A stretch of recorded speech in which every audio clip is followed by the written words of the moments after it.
Howdy YouTubers, it's Nuclear Weasel here bringing you another standard deck profile. And this is actually a standard deck that's been running around and been seeing a lot of play. So I built it for fun, not really for competitive play. I actually did get kind of mad when I saw that everybody in my locals was playing this deck, because everybody builds the deck that's in standard, that's the best deck, because it's the best deck, and it gives them a chance of winning, not because it looks fun. I built this deck because it looks fun, and from the last rotation where I was using Naya Hexproof, it's kind of like hardly a transition at all for me. So, yeah, it's quite a good deck. Well, and fun at the same time, and relatively cheap. Anyway, let's jump right into it. You're going to have your 3 Seekers. Seeker is an overrated card if you ask me. This deck really doesn't need it. It's just because of all the non-creature spells and the amount of burn that's going around standard right now. Seeker is pretty good, but I'm not a fan. If there was another heroic guy that would be better than him, maybe Phalanx Leader, but not as like a 3 of. But like, he's hard to replace, but then again, there's plenty of other things that I'd play over him. I actually use him as fodder to get killed before the other heroic guys, because they're much more important to save.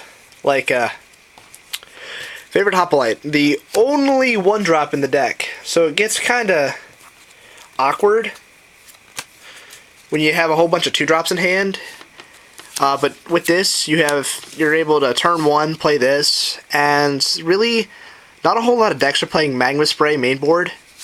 So he gets to survive turn 1, and turn 2 you get to hold a buff up in hand and put him either out of Magma Jet range or out of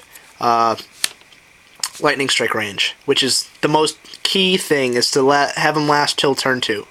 Because turn 3 and turn 4, you don't worry about downfall and you don't worry about utter end, because you're able to protect your guy. But without red is really strong against this deck and is able to wipe the board really quickly. But because of the amount of creatures in this deck, you're able to sustain really well. So you're going to want 4 Favorite Hoplites, obviously, as well as 4 Battle-Wise Hoplites, which this card is broke. I mean, I've busted out and won games with this card because of the Scry trigger. And so you're always targeting him with the abilities. So you get to scry, and most of them have draw effects. So you get to see what you're going to draw if you're going to draw it at all, or you scry to the bottom if you don't want it. Because sometimes you get land flooded, and other times you get creature flooded when you don't need them. So this card's pretty good. I'm kidding. It's like the second best card in the deck. It's one of the top 3. Easily. And the other 2 are pretty self-explanatory when they come up. This one's awkward. Hero of Iroas. I find myself just scrying him to the bottom half the time. Like, most decks actually don't play 4, maybe they play 2.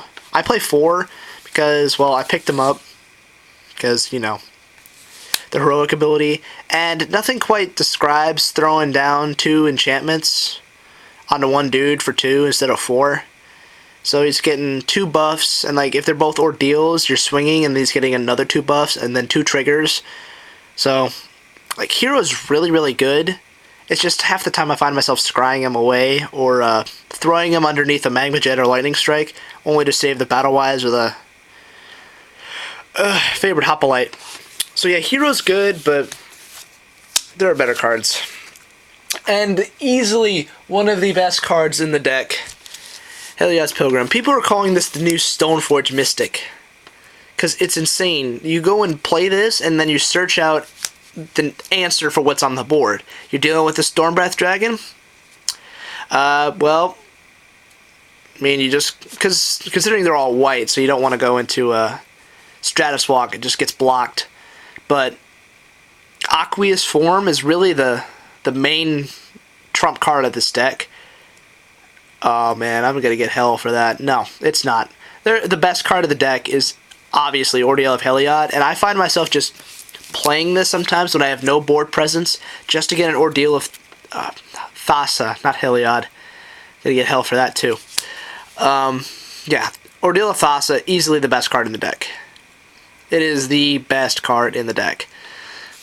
like I said, I find myself playing this guy just to get Ordeal of Thassa, just so I can play it on him and draw some cards. Even if it doesn't live, they're wasting one of their removals on this guy, and I just searched for that Ordeal of Thassa, so it really didn't put me back any. Just getting removal out of their hand.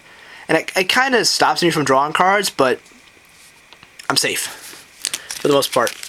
I mean, you're kind of behind at that point, but you can get ahead really quickly if they don't do something about it. And actually, we are done with the creatures. So we're going to go right into the instances of the deck that just make the deck pretty good. Pretty good. I don't know what other decks are running, but I only am playing 2 feet of resistance, because sometimes 2 mana is really, really hard on you, because you either keep up 2 protection spells, or you play just this one, and it gives them another counter, so they're getting 2 counters off their heroic triggers. But because of all the spot removal in the format, where there's Easily and Mardu, the worst matchup of this deck obviously has, there's at least 12. You're looking at Hero's Downfall, Utter End. Well, I mean, it's not spot removal, it's removal in general. And you have Anger of the Gods, you have End Hostilities, Utter End, Crackling Doom. This deck gets destroyed, and board wipes are a big thing, and spot removal is also a big thing. So this card is really hard to play sometimes, because you want to keep up 2 protection spells or buffs to keep your dude alive. But sometimes the 2 gets really hard to cast. So that's your own personal preference. And then you have the obvious 4 of God's Willing. There's no question, there's no debate. You play 4 of this card because it's good. I see people playing Ajani's Presence too, which I leave that for sideboard, because you don't know when you're playing spot removal, because if you're playing Big Green, or what's another one? Anything with blue in it, I mean, you're not dealing with a whole lot of spot removal, like the mirror match. Oh, this card's insane. Just pro white and you bash over their creatures. Just go right around them. And you gotta go for damage, so you gotta beat them first. And you get the Scry trigger, and you target battle-wise, you get 2 Scry triggers. It's pretty good. It's one of the best cards in the deck, but not Ordeal of Thassa good. And then you have Defiant Strike, which it's +1/+0, draw a card. Instant speed, double heroic ability, almost. Doesn't get the +2/+2, it gets +2/+1. So really, you're playing these to go for damage. You want to go for game when you're playing your Defiant Strikes. Or you're trying to... I've actually ended up playing them on a Battle-Wise Hoplite just to scry and see what I have and then draw a card. Or draw the card that I already knew was there, just so I wouldn't be a card behind and I'm just a card up. And then I'm just drawing into what I don't know. Instead of drawing what I know and then I'm into the unknown, I already have it in my hand. So Defiant Strike, easily one of the powerhouses of the deck. And that is it for the instance. And now we go into the sorceries. Ordeal of Thassa makes the deck. You don't have a deck without this card. People have told me you don't have a deck without the protection spells because of all the spot removal and removal in general. I disagree. Without this card, the deck is done. There's no ifs, ands, or buts about it. It's a terrible deck, because even like if you didn't have all the spot removal, if you didn't, this deck would be terrible, because you play all of your enchantments on one guy, and then per se it gets removed by, let's just say, a spot removal. Like a Downfall. Downfall is really good. It eats your dude, you lose your dude, and you're not getting anything out of it. Whereas this card, it leaves the table almost as soon as you put it on the guy, and you're drawing. This card, best card in the deck. And then this is my own, I don't want to say pro side, but, or deck tech, but I like it. Yeah, hold on, I think I found a card that's not supposed to be in here.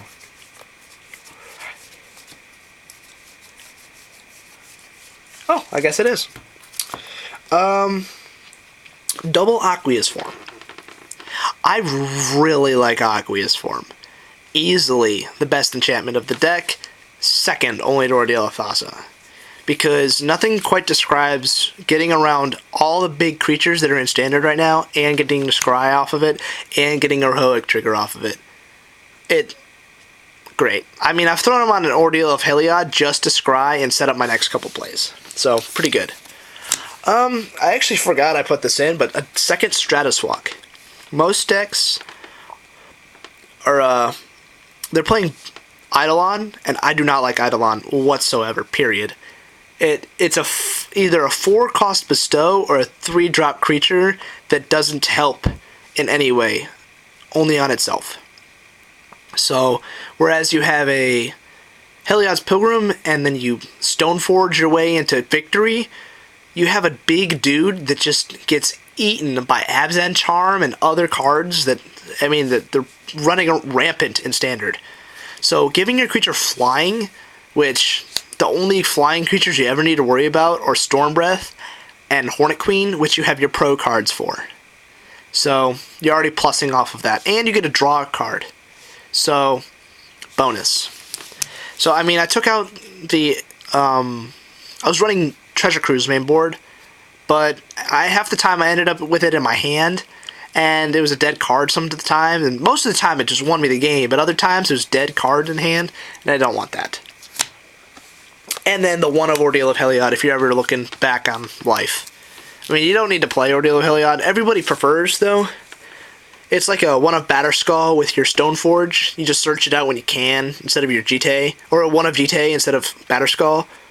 For all you modern players that will want to get into Standard, this is the best deck in Standard to build if you're going for budget. Every card that I just threw it down on the table, except Hero of Iroas, is less than $1. Hero of Iroas is maybe $3. So you're looking at 12 for a playset, which you're not really putting too much into that if you're playing Modern anyway. So yeah, Ordeal of Heliod puts you back in the game on life. Now we're done with the beef of the deck, and then we go into the land, which is pretty self-explanatory. The four flooded strands that you need to search out your basics. Pretty straightforward. Your 4 Scrylands, I mean, obviously. I mean, again, if you're going for budget, you don't need to play these at all. They just really, really, really help with the mana fixing. The 3 Tranquil Coves, also mana fixing. You can play 4 of these and no scries or no fetches, and it just doesn't help with the mana fixing, and sometimes you really need the extra blue or white. And then we're going for 7 plains, 3 islands, and 1 of Confluence. Confluence, you don't have to play it at all. You could play a 4th island. You could play a 4th Tranquil Cove. I like 3 islands because it can be fetched by all of your flooded strands and you're not behind. Some decks play 2, I play 3, because sometimes you're really hurting on blue, really bad. And the game can just be over if you don't have blue, because you can't play the best card in the deck. Best card in the deck. Can't play it if you don't have blue. So Mana Confluence is kind of like a dual land in a sense that hurts you, but by the time, if you're ever worrying about your life with this deck, you're already losing. Kind of like Burn. It's an aggro deck. Most aggro deck in Standard, if you ask me, because, oh, you're at 12 life? Oh, I can live. I'm at 12 life. I'll live till next turn. Oh, no, I'm dead. Because they can have enough cards to do that. Ordeal of Thassa, Ordeal of Thassa, you're getting double triggers for both. So you're getting 1 heroic trigger, and then an attack trigger off of 1, and another heroic trigger, and another attack trigger off of 1, and then you're drawing 4 cards. That's insane. And then you're set up to win the game. Because any of those can be a buff spell, any of them could be a protection spell that ultimately end your game. Anyway, let's go into the sideboard. 1 of Triton Tactics. I'm still experimenting with this card. It's kind of weird. I don't know how much I like it, but it's really good in the mirror match. It's a complete blowout. If you hold up your 1 blue and they swing in, and you throw this underneath them and you block their guys with your bigger guys, you just wipe their board and the game's over. Another Ordeal of Heliod, if you're ever playing those aggro decks. This is probably another good side in for aggro decks if you're ever looking at Red or Mardu, because Rabble Master is oh so gross. So gross. But Heliod, really good, and since you have your Stoneforge, you can search it out whenever you want. You side these in, they're 04s for 1. You side them in against Burn, and other control decks because they can't burn it turn 1. They can't Magma Spray it, they can't Magma Jet it on the play because it's an 0-4. So you're already plussing, and if you start putting heroic triggers on it, it then becomes impossible to burn. They have to either bounce it away or blow up the whole board, which you can just make it indestructible.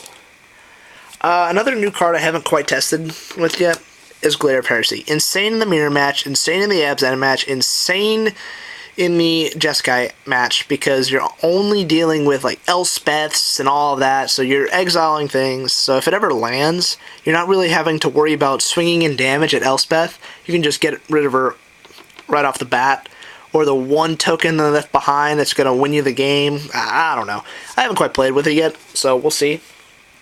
And mind you, this is my sideboard. You don't have to copy it completely. This is your deck. This is what you want to play.